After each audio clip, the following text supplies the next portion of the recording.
खालापूर तालुक्यातील आतकर जिल्हा परिषदेसाठी परिवर्तन विकास आघाडीकडून श्रद्धा साखरे तर आतकर गाव पंचायत समिती गणातून देवयानी देशमुख निवडणुकीला सामोरे जात आहेत। या दोन्ही उमेदवार यांच्या प्रचारार्थ राष्ट्रवादी काँग्रेस पक्ष अजित पवार गटाचे प्रदेशाध्यक्ष सुनील तटकरे यांनी आतकर गाव जिल्हा परिषद आणि पंचायत समिती गणात जाऊन मतदार यांच्या भेटीगाठी घेतल्या। तसेच प्रदेशाध्यक्ष सुनील तटकरे यांच्या समवेत प्रदेश उपाध्यक्ष डॉक्टर सुनील पाटील, उमेदवार श्रद्धा साखरे आणि देवयानी देशमुख उपस्थित होत्या। तसेच या निवडणुकीत विजय नक्कीच यांचा होईल असा विश्वास देखील प्रदेशाध्यक्ष सुनील तटकरे यांनी व्यक्त केला आहे। मी दुपारपासूनच वासंबे, वाडगाव, त्याच्यानंतर मग अशी तांबाटी आणि नंतर सासगाव मार्गे इथे आलो।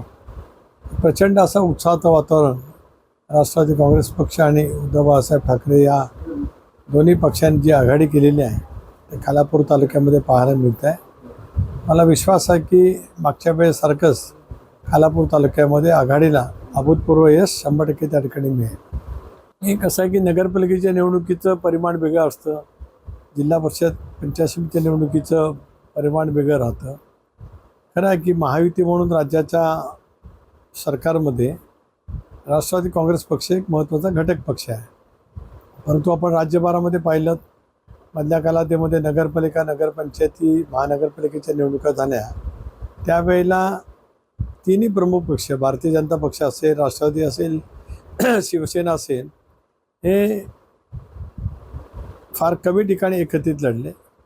कुठे भाजप आणि शिवसेना युती झाली, कुठे शिवसेना आणि राष्ट्रवादी काँग्रेस पक्ष युती झाली, कुठे राष्ट्रवादी काँग्रेस पक्ष आणि भारतीय जनता पक्ष युती झाली। त्यामुळे स्थानिक पातळीवरच्या या संबंध निवडणुकांच्या मध्ये अशापैकी वेगवेगळी युती किंवा आघाडी त्या ठिकाणी होत असते। इथे मी तुम्हाला निर्विवादपणाने जे काही चित्र आज मी पाहिलेलं आहे हे पाहिल्याच्या नंतर यावेळेला परिवर्तन आघाडी ही कर्जत खालापूरमध्ये 100% चांगलं यश मिळवेल। न्यायालयीन प्रक्रियेचा तो भाग असल्यामुळे त्याच्यावरती मी काय अधिक भाष्य करणार नाही। योग्य वेळेला काळाच्या उदरात त्याची उत्तरं मिळत असतात।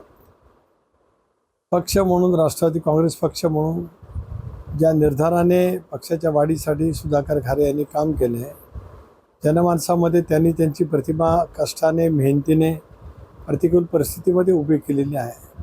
त्यामुळे या निवडणुकीमध्ये त्यांचं पाठबळ पक्षाच्या उमेदवारांना निवडून आणण्यासाठी प्रचंड प्रमाणावरती उपयुक्त ठरतं। ज्यांचं राजकीय आयुष्य त्या नावाने सुरू झालं त्यांनी तो पक्ष कोणाला तरी विकला म्हणणं म्हणजे विकृत मनोवृत्तीचं ते द्योतक आहे।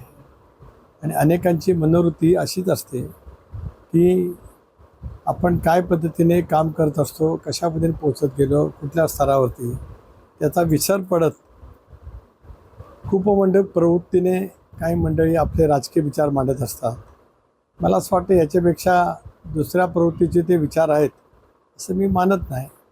उद्धव बाळासाहेब ठाकरे या पक्षाचे या तालुक्यामध्ये काम करणारे कार्यकर्ते हे पक्षाशी इमान ठेवून काम करतात। स्वर्गीय हिंदुहृदय सम्राट बाळासाहेब ठाकरे यांनी जे त्यांना विचार दिले त्या विचाराशी प्रामाणिक राहून त्यावेळेला ते काम करत असतात। अशा वेळेला अशी युती होत असते। कदाचित त्यांना विसर पडला असेल की राज्यात काही ठिकाणी ज्या उद्धवजींना शिवांची लाखोली वाहिली त्यांच्या सहकाऱ्यांच्या जवळ युतीसुद्धा यांच्या पक्षाने केलेली आहे। त्याच्यामुळे काही बाबतीमध्ये बोलण्याचा नैतिक अधिकार त्यांना नाही, पण नैतिकता कोणाकडे असते? नैतिक हा शब्द मी वापरला तो रूढ अर्थाने वापरला, पण ज्यांच्या विचारात नैतिकतेचा स्पर्शच नाही त्यांच्या विचारावरती फारसं मत प्रदर्शन करणं वेळ घालवण्यासारखं। मी प्रांताध्यक्ष म्हणून माझ्या 2 छोट्या भगिनीच्या प्रचाराच्या निमित्ताने या ठिकाणी आलो। त्यांना भरघोस मताने प्रचंड विजय करणं हे पहिलं कर्तव्य आहे। खालापूर पंचायत समितीवरती राष्ट्रवादी काँग्रेस पक्ष, उद्धव बाळासाहेब ठाकरे या पक्षाचा निर्विवादपणाने झेंडा फडकवणं हे आमचं पहिलं उद्दिष्ट आहे। बाकी निर्णय आम्ही एकोपाने घेतो। टाइम्स डिजिटलला लाईक करा, शेअर करा, सबस्क्राईब करा आणि बेल आयकॉन दाबायला विसरू नका। Times digital.